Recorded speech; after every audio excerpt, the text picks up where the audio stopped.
tell me how many states and capitals is there? 28 states and capitals is there in India.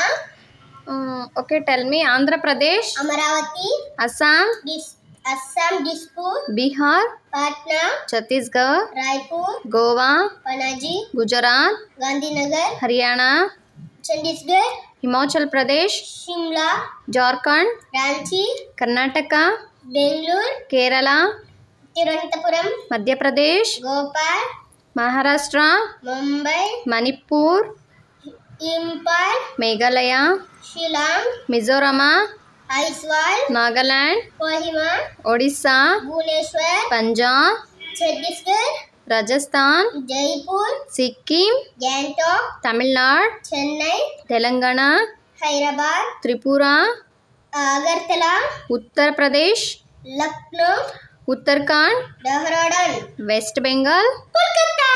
Thank you. I'm here.